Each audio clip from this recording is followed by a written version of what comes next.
नमस्कार, मेरा नाम डॉक्टर हेमंत भार्गव है। मैं national institute of mental health and neuro sciences निम्हांस Bangalore में असिस्टेंट प्रोफेसर हूँ। आज मैं आपसे योग का महत्व आधुनिक चिकित्सा में किस तरीके से है उसके बारे में चर्चा करूँगा।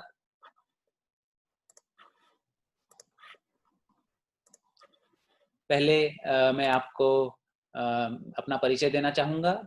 मैं एक एमबीबीएस डॉक्टर हूँ। मैंने नागपुर से Indira Gandhi government medical college से एमबीबीएस किया।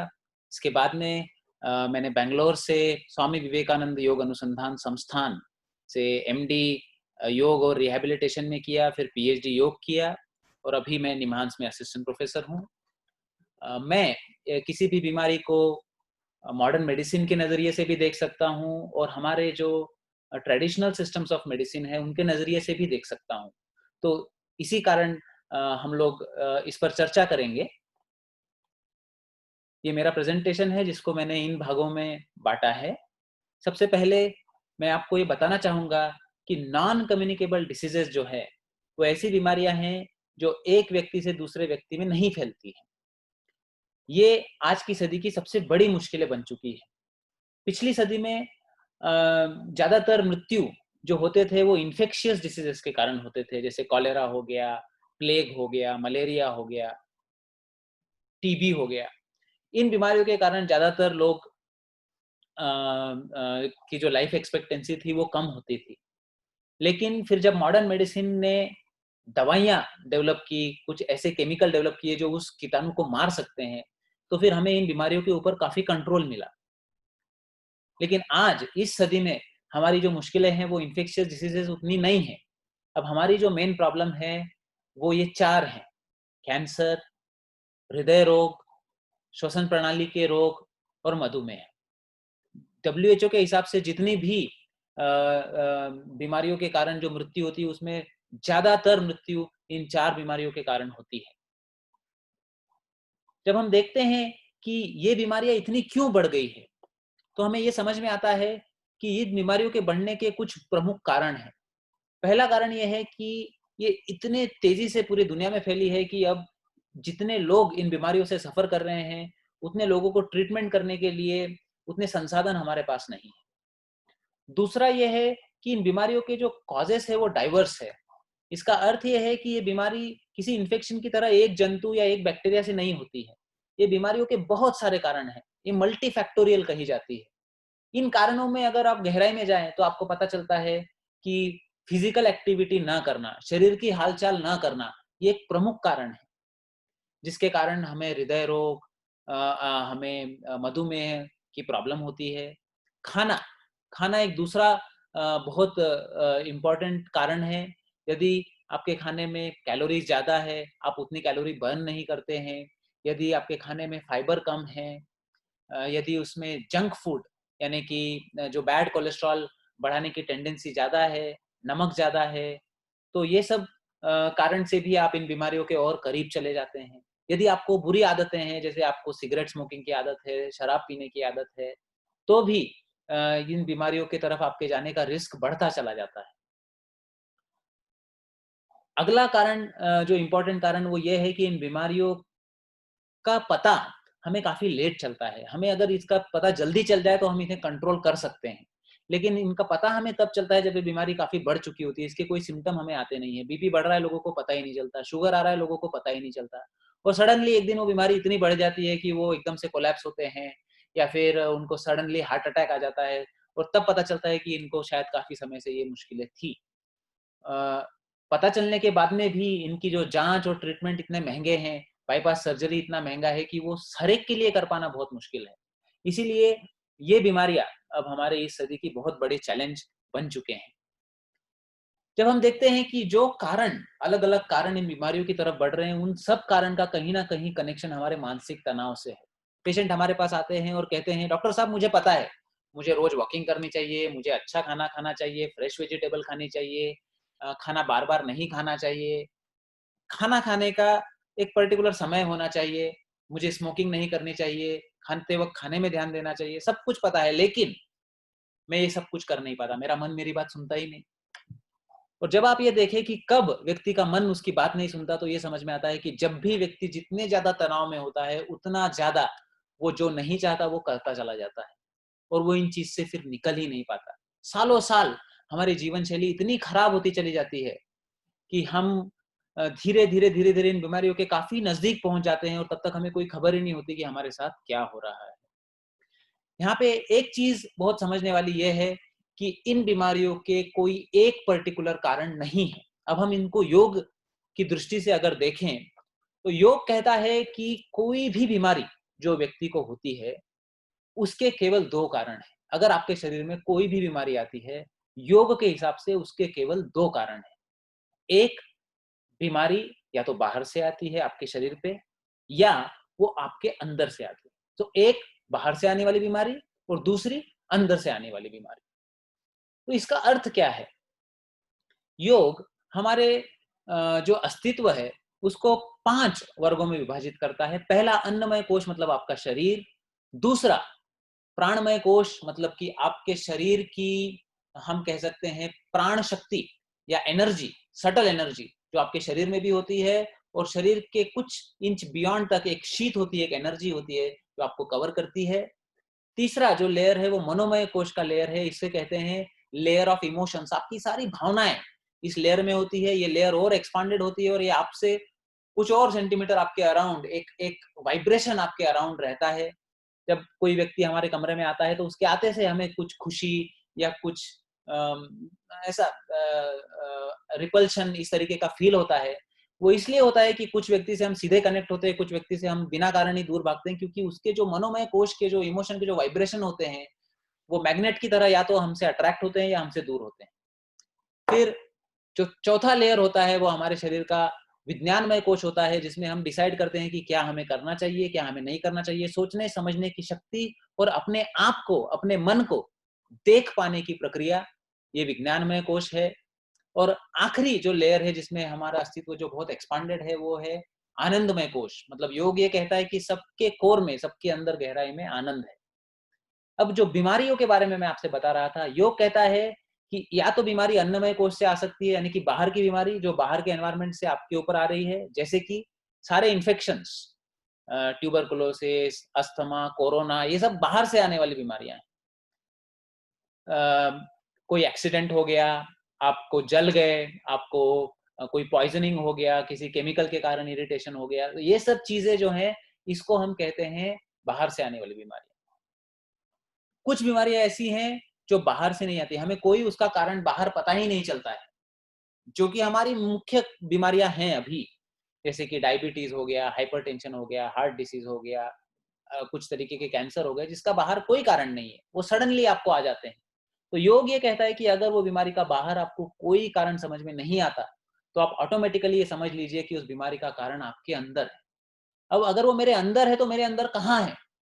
तो योग कहता है कि ये बीमारी शुरू हो रही है आपके तीसरे लेयर से, जिसका नाम है मनोमय कोश। मनोमय कोश में ये बीमारी सालों पहले शुरू होती है, और इसका जो नेचर होता है वो एक रिपीटेटिव थॉट पैटर्न का होता है। और ये थॉट पैटर्न बहुत ज्यादा तेजी से घूमने शुरू करते हैं, स्पीडेड अप होते जाते हैं, और धीरे धीरे ये इतने तेज हो जाते हैं कि ये आपके प्राणमय कोश में जो आपके एनर्जी होती है उसको बिगाड़ने लगते हैं। और कहीं प्राणा ज्यादा हो जाता है, कहीं कम हो जाता है, और फिर धीरे धीरे शरीर पर आकर ये केमिकल, इलेक्ट्रोकेमिकल और हार्मोनल इम्बैलेंसेस को पैदा करके आपको बीमारी देते हैं। योग आगे जाके ये कहता है कि जो बीमारी बाहर से आती है, उसका ट्रीटमेंट बाहर से हो सकता है, लेकिन जो बीमारी अंदर से आती है, उसको पूरी तरह से बाहर के ट्रीटमेंट से ठीक नहीं किया जा सकता। उसके लिए अंदर से करेक्शन करना भी जरूरी है। यही कारण है कि बाहर से आने वाले जंतु, बैक्टीरिया, वायरस, मलेरिया, इन सबको हम गोली खा करके ठीक कर सकते हैं, क्योंकि गोली भी बाहर से आई है और वो जंतु भी बाहर से आया है। लेकिन diabetes, asthma, cancer, hypertension, epilepsy, migraine, ये सारी बीमारियां बाहर से नहीं आ रही। इसीलिए जब हम बाहर का ट्रीटमेंट, मतलब कि गोलियां इनके लिए खाते जाते हैं, तो ये सिर्फ ऊपर ऊपर दब जाती हैं, लेकिन ये कभी भी डीपली ठीक नहीं होती इन गोलियों से। तो योग ये कहता है कि आपको अगर इन बीमारियों से निजात पाना है और इनको रिवर्स करना है, जो कि संभव है, तो आपको सिर्फ शरीर के लेवल पे नहीं, अपने प्राण के लेवल पे और अपने मन के लेवल पे भी करेक्शन करने पड़ेंगे। तो ये क्या करेक्शंस होते हैं? शरीर के लेवल पे जो करेक्शन है, इसमें सबसे जरूरी है कि हम फिजिकल एक्टिविटी के लेवल को बढ़ाएं, अपने खाने को ठीक से रखें, अपने शरीर को क्लीन रखें। तो फिजिकल एक्टिविटी करने के लिए योग के आसन बहुत जरूरी हैं। अगर आप आसन नहीं कर पाते तो आपको वॉकिंग करना चाहिए, कम से कम दिन में 45 मिनट का फास्ट वॉक करना चाहिए, तो आप इन बीमारियों से दूर रहें। प्राणायाम करना, वॉकिंग करने के बाद आइए और प्राणायाम करें।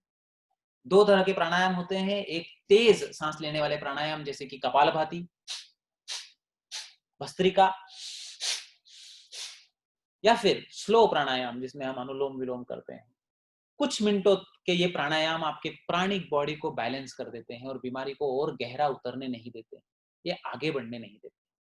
फिर मन के लेवल पे आप मंत्र के उच्चारण कर सकते हैं, ओम शब्द का उच्चारण कर सकते हैं। आप मन को एकाग्र करने के लिए एक मोमबत्ती को रख के उसके ऊपर मन का ध्यान लगा सकते हैं। इस तरीके से हम मन के लेयर्स को भी क्लीन कर सकते हैं। गाने सुन सकते हैं, भजन गा सकते हैं, किसी शक्ति से पूरी आत्मा के साथ में प्रार्थना कर सकते हैं। ये सारे तरीकों से हम हमारे मनोमय कोश को भी बैलेंस में ला सकते हैं। नीचे के जो 2 लेयर हैं, विज्ञानमय और आनंदमय कोश, ये सब में ऑलरेडी बैलेंस्ड है। लेकिन जब हमारा मनोमय कोश बहुत मोटा हो जाता है, तो हमारे अंदर का आनंद हमारे अन्नमय कोश में नहीं आ पाता। मनोमय कोश को शांत करना योग का एक ट्रीटमेंट का तरीका है। ये कुछ रेफरेंसेस हैं जो मैं आपको बता रहा हूँ कि कैसे मानसिक तनाव से हमारे ड्रग लेने की टेंडेंसी, हमारी आदतें बुरी बनती है, कैसे लोग स्ट्रेस के कारण ज्यादा खाना खाते हैं और कंट्रोल नहीं कर पाते। खाने के बारे में अभी इंटरमिटेंट फास्टिंग बहुत ही यूजफुल माना गया है। इसमें कहते हैं कि यदि आप अपने जीवन दिन का सारा खाना 8 घंटों के भीतर खा लें और 16 घंटे अपने पेट को आराम दें, तो आप इन बीमारियों को काफी दूर धकेल सकते हैं। ऐसा इसलिए है क्योंकि जो व्यक्ति दिन में 4 बार खाता है, वो सुबह नाश्ता करता है, फिर 4 घंटे बाद फिर से खाता है, फिर 4 घंटे बाद फिर से इवनिंग में कुछ खाता है, फिर रात में सोने से पहले कुछ खाता है, उसका पूरा दिन सिर्फ खाना को डाइजेस्ट करने में चला जाता है और उसकी एनर्जी शरीर को रिपेयर करने के लिए यूज नहीं हो पाती है, उसकी इम्यूनिटी बढ़ाने के लिए यूज नहीं हो पाती है, शरीर के टॉक्सिन को निकालने के लिए यूज नहीं हो पाती है। तो अगर हमें जितना खाना खाना है, आइडियल खाना खाने का समय है, आप 11 से 12 बजे के बीच में अपना लंच कर लीजिए और शाम को 6 से 7 बजे के बीच में अपना डिनर कर लीजिए, ताकि शाम के 7 बजे से अगले दिन 11 बजे तक आपके पेट को पूरा आराम रहे और वो सारे टॉक्सिन्स को शरीर के निकाल पाए और आपको स्वस्थ रख पाए। आपके खाने पे अगर आप ध्यान देते हैं, रेगुलर आसन करते हैं, बाहर निकलना आजकल बहुत मुश्किल हो गया है क्योंकि बाहर निकलने पे इतना ट्रैफिक है कि आप ज्यादा पॉल्यूशन अपने अंदर ले लेते हैं। तो अपने अपार्टमेंट में रह करके इतने लिमिटेड फिजिकल एक्टिविटी में अगर आपको शरीर को हिलाना है तो योग से बेहतर कुछ नहीं। योग को कोई मेंटेनेंस नहीं लगता, उसका कोई कॉस्ट नहीं है, जिम की तरह आपको कहीं फीस नहीं देनी पड़ती। सिंपल जॉइंट के लूजनिंग, आप सारे जॉइंट के लूजनिंग कर सकते हैं और आप अपने आप को इसके लिए अपने जो जीवन शैली को आप बदल सकते हैं। कितने सारे पेशेंट हमसे ये कहते हैं कि जब वो अपने जीवन में सुबह आधा घंटा योग करना शुरू करते हैं और दिन की शुरुआत अगर योग से करते हैं तो उनका पूरा दिन इस तरीके से जाता है कि उनका अपने मन के ऊपर कंट्रोल होता है और वो अपनी जीवन शैली को ज्यादा कॉन्फिडेंस के साथ में बदल पाते हैं। क्योंकि जानता हर कोई है कि उसे क्या करना है क्या नहीं करना है, लेकिन उसको उतनी विल पावर चाहिए कि वो उस बिहेवियर को, उस व्यवहार को अपने जीवन में अपना पाए। ये कुछ रेफरेंस है जिसमें बताया है कि योग प्राणायाम के ब्रीदिंग करने से स्मोकिंग की टेंडेंसी कम हुई है, 40 दिन योग करने से वेट कम हुआ है, एंजाइटी कम हुई है और बिंज ईटिंग, एक साथ बहुत सारा खाने की, मन में डिप्रेशन एंजाइटी करने की टेंडेंसी भी योग से कम होती है। और योग हमारे मन के तनाव को भी कम करता है। ये हमें हमारे मन के अंदर जो तेज गति से विचार चलते हैं उसके प्रति सचेत करता है और विचारों की गति को स्लो करता है। इसके कारण योग एक रिलैक्सेशन रिस्पॉन्स जनरेट करके हमारे नर्वस सिस्टम को बैलेंस करता है और स्ट्रेस को कम करता है। और योग के और एडवांटेज ये है कि ये काफी कॉस्ट इफेक्टिव है। इसके लिए हमें कुछ करने की, किसी के पास जाने की जरूरत नहीं है, हम खुद सीख कर अपने आप को ठीक कर सकते हैं। योग एक ऐसी चीज है जिसके लिए आप दूसरे पे निर्भर नहीं है, आप खुद अपने स्वास्थ्य के लिए कुछ कर सकते हैं। कितने सारे हमारे ऐसे पेशेंट हैं जो अर्ली स्टेज के बीपी और शुगर के अर्ली स्टेजेस में सिर्फ योग और जीवन शैली को बदल के, अपने खान पान को बदल के इन पूरी बीमारियों को से बाहर निकल चुके हैं, दवाइयों को बंद कर चुके हैं। लेकिन जब हम शुरू में ध्यान नहीं देते और ये बीमारियाँ आगे बढ़ जाती हैं, तब दवाई लेने के अलावा हमारे पास कोई ऑप्शन नहीं होता है। तब योग को दवाई के साथ में योग करने से हमें उसके कॉम्प्लिकेशंस नहीं होते। इसीलिए हमें फ्यूचर में ये करना चाहिए कि हमें जीवन शैली को अपने जीवन में उतारना चाहिए। हमें इस एरिया में और रिसर्च करने की भी ज़रूरत है। आयुर्वेद की जीवन पद्धति, पथ्य और अपथ्य को भी हमें योग के साथ हमें जीवन में उतारना चाहिए और हमें दवाइयाँ अपने आप से बंद नहीं करनी चाहिए। हमारे जो डॉक्टर हैं, उनकी सलाह लेकर के ही इस जीवन शैली को अपनाते हुए हमारी दवाइयों को धीरे-धीरे कम करना चाहिए।